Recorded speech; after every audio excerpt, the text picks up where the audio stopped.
ಹೇ guys, ಎಲ್ಲರಿಗೂ ನಮಸ್ಕಾರ. Welcome back to saga stories. ಮೊದಲನೇದಾಗಿ ಎಲ್ಲರಿಗೂ ಶುಭೋದಯ. ಇವತ್ತು ಮ್ಯಾಚ್ ಡೇ ಗೇಮ್ ಆನ್. ನಮ್ಮ ಇಂಡಿಯಾ ಇಸ್ ಟೇಕಿಂಗ್ ಆನ್ ಎರಡನೇ ಮ್ಯಾಚು ಅಪ್ ಅಗೇನ್ಸ್ಟ್ ಅಚ್ಚುಚ್ಚುಚ್ಚು ಪಾಪ್ದಿರೂರು ನಮೀಬಿಯಾದವರು.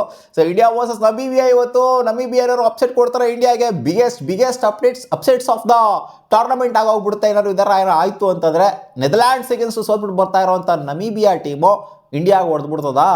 ಕಾನ್ಫಿಡೆನ್ಸ್ ಅಲ್ಲ ಗುರು, ಅತಿಯಾದ ಓವರ್ ಕಾನ್ಫಿಡೆನ್ಸ್ ಇದೆ. ಇಂಡಿಯಾ 100% ಈ ಮ್ಯಾಚ್ನ ಗೆದ್ದೇ ಗೆಲ್ಲುತ್ತೆ ಅಂತ. US ಅವರು ಒಂದು ರೇಂಜಿಗೆ ಆಫ್ ಇಟ್ಟಿದ್ರು ಪೋಪಲ್ಲಿ ನಮಗೆ. ಬಟ್ ನಮೀಬಿಯಾ ಅವ್ರ ಹತ್ರನೂ ಬರೋದಿಲ್ಲ ಅಂತ ಅನ್ನಿಸ್ತಾ ಇದೆ.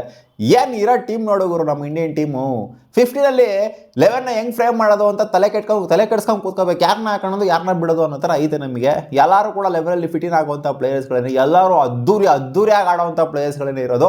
ಇವತ್ತಿನ ಪ್ಲೇಯರ್ಸ್ಗಳ ಚೇಂಜ್ ವಿಚಾರಕ್ಕೆ ಬಂತು ಅಂತಂದರೆ ಅಭಿಷೇಕ್ ಶರ್ಮಾ ಅವರು ಇವತ್ತು ಆಡುವಂಥ ಸಾಧ್ಯತೆ ಕಮ್ಮಿ ಕಾಣಿಸ್ತಾ ಇದೆ. ಯಾಕಂದರೆ ಅವ್ರಿಗೇನೋ ಸ್ಟಮಕ್ ಅಪ್ಸೆಟ್ ಆಗಿದ್ದರಿಂದ ಇವತ್ತು ಸಂಜು ಸ್ಯಾಮ್ಸನ್ಗೆ ಅವಕಾಶ ಸಿಗುವಂಥ ಚಾನ್ಸಸ್ ಜಾಸ್ತಿ. ಇಶಾನ್ ಕಿಶಾನ್ ಜೊತೆಗೆ ಸಂಜು ಓಪನ್ ಮಾಡ್ಬೋದು. ಆ್ಯಂಡ್ ಬುಮ್ರಾ ಅವರು ಬರ್ತಾರೋ ಬರೋದಿಲ್ಲೋ ಇನ್ನೂ ಕ್ಲಾರಿಟಿ ಇಲ್ಲ. ಒಟ್ಟಲ್ಲಿ ಅವೈಲೇಬಲ್ ಅಂತೂ ಇದರಂತೆ ಸೆಕೆಂಡ್ ಮ್ಯಾಚಿಗೆ.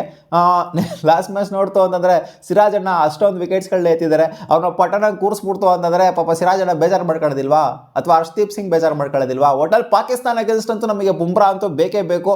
ನಮೀಬಿಯಾ ಅಗೇನ್ಸ್ಟ್ ಪರವಾಗಿಲ್ಲ, ರೆಸ್ಟ್ ಮಾಡಲಿ ಅಂತಲೇ ಹೇಳ್ತೀನಿ. ಪಾಕಿಸ್ತಾನ ಅಗೇನ್ಸ್ಟ್ ಬರಲಿ, ನೋಡೋಣ. ಇವತ್ತೆರಡು ಸಿರಾಜ್ ಭಯ್ಯ ಅಥವಾ ಹರ್ಷದೀಪ್ ಸಿಂಗ್ ಇಬ್ಬರು ಕೂಡ 3 ವಿಕೆಟ್ ಎತ್ಬಿಟ್ರು ಅಂತಂದರೆ ಹೆಂಗೆ ಕೂರಿಸ್ತಾರೆ ಇವರು ಪಾಕಿಸ್ತಾನ ಅಗೇನ್ಸ್ಟ್? ಸಿರಾಜಣ್ಣನಾಗಿರಲಿ ಹರ್ಷದೀಪ್ ಸಿಂಗ್ನಾಗಿರಲಿ, ನೋಡೋಣ ಮಗ ಕಾಂಬಿನೇಷನ್ ಯಾವ ಥರ ವರ್ಕೌಟ್ ಮಾಡ್ಕೊಂಡು ಬರ್ತಾರೆ ಅಂತ. ಆ್ಯಂಡ್ ಒಂದು ಪಾಸಿಟಿವ್ ಏನು ಅಂತಂದರೆ ವಾಷಿಂಗ್ಟನ್ ಸುಂದರು ಫಿಟ್ ಆಗಿರೋದು 15ಗೆ ಎಂಟ್ರಿ ಕೊಟ್ಟಿದ್ದಾರಂತೆ. ಸೊ ಇದು ಪಾಸಿಟಿವ್. ಒಂದು ಕಡೆ ಪಾಪ ಅಭಿಷೇಕ್ ಶರ್ಮಾ ಅವ್ರದ್ದು ಒಂದು ನೆಗೆಟಿವ್.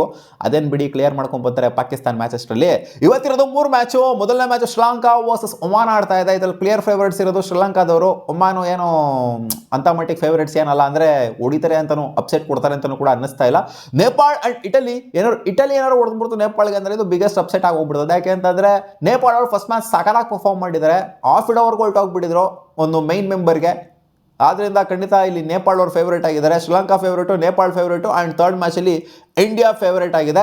ಇಂಡಿಯಾ ಆಡ್ತಾ ಇರೋದು ಮ್ಯಾಚು ಅಂದರೆ ನಮೀಬಿಯಾ ಮತ್ತು ಇಂಡಿಯಾ ಆಡ್ತಾ ಇರೋದು ಅರುಣ್ ಜೇಟ್ಲಿ ಸ್ಟೇಡಿಯಂ ಡೆಲ್ಲಿಲಿ ಆಡ್ತಾ ಇರೋಂಥ ಮ್ಯಾಚು. ಇಲ್ಲಿ ಬ್ಯಾಟಿಂಗ್ ಪ್ಯಾರಡೈಸ್ ಗುರು.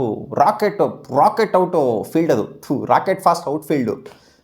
ಆದ್ದರಿಂದ ಇಲ್ಲಿ ಹೈ ಸ್ಕೋರಿಂಗ್ ಗೇಮ್ನ ನಾವು ಇಲ್ಲಿ ಎಕ್ಸ್ಪೆಕ್ಟ್ ಮಾಡ್ಬೋದು. Average first score 170 and above ಇದೆ. USM ಎಲ್ಲ ಆಡ್ದಂಗೆ ನಿಧಾನಕ್ಕೆ ಆಡ್ತು ಅಂತಂದರೆ ಆಗೋದಿಲ್ಲ. ಇಲ್ಲಿ ಬೇಕಪ್ಪ ನಮಗೊಂದು 300 ಬೇಕು ಸ್ಕೋರ್ ಎಕ್ಸ್ಪೆಕ್ಟ್ ಮಾಡ್ತಾ ಇದ್ದೀವಿ ನಾವು ನಮೀಬಿಯಾ ಅಗೇನ್ಸ್ಟ್. ಆದರೂ US ಏನೋ ಸ್ವಲ್ಪ ಆಫ್ ಇಟ್ಬಿಟ್ಟಿದ್ರು. ಬಟ್ ನಮೀಬಿಯಾ ಕಂಪ್ಯಾರಿಟಿವ್ಲಿ ಅವ್ರಿಗಿಂತ ಸ್ವಲ್ಪ ಕೆಳಗಡೆ ಇರುವಂಥ ಟೀಮ್ ಅಂತ ಹೋಪ್ ಮಾಡ್ತಾ ಇದ್ದೀನಿ ನಾನು. ಆದ್ದರಿಂದ ಒಂದು ಹೆವಿ ಬ್ಲಾಸ್ಟ್ನ ಎಕ್ಸ್ಪೆಕ್ಟ್ ಮಾಡ್ತಾ ಇದ್ದೀನಿ. ಟಾಸ್ಗೆ ಇದ್ರೆ ಬ್ಯಾಟಿಂಗ್ ಮಾಡ್ತಾರೋ ಬೌಲಿಂಗ್ ಮಾಡ್ತಾರೋ ಗೊತ್ತಿಲ್ಲ. ಯಾಕಂದರೆ ಬೌಲಿಂಗ್ ಮಾಡುವಂಥ ಚಾನ್ಸಸ್ ಏನೇ ಜಾಸ್ತಿ ಇರುತ್ತೆ. ಯಾಕಂದರೆ ನೋಡಿ, ಫಸ್ಟು ಮ್ಯಾಚಲ್ಲಿ US ಅವರು ಆಲ್ಮೋಸ್ಟ್ ಹಾಫ್ ಇಡೋವರೆಗೂ ಬಂದುಬಿಟ್ಟಿದ್ರು, ಬಾಯಿಗೆ ಬಂದುಬಿಟ್ಟಿತ್ತು. ಸೊ ರಿಸ್ಕ್ ತಗೊಳ್ಳೋದು ಬೇಡ ಗುರು ಅಂತ ಬೌಲಿಂಗೇ ಮಾಡ್ತಾರೆ ಅಂತ ಕಾಣಿಸುತ್ತೆ. ಇಂಡಿಯಾದವ್ರು ಟಾಸ್ ಗೆಲ್ತು ಅಂತ ಅಂದಾಗ ಕಾದ್ ನೋಡೋಣ ಏನಾಗುತ್ತೆ ಅಂತ. ಇವತ್ತು ಕ್ಲಿಯರ್ ಫೇವ್ರೇಟ್ಸ್ ಹೇಳಿದ್ದೀನಿ ಯಾರ್ಯಾರು ಗೆಲ್ತಾರೆ ಅಂತ. Sri Lanka, Nepal and India. ಕಾದ್ ನೋಡೋಣ ಏನಾಗುತ್ತೆ ಅಂತ.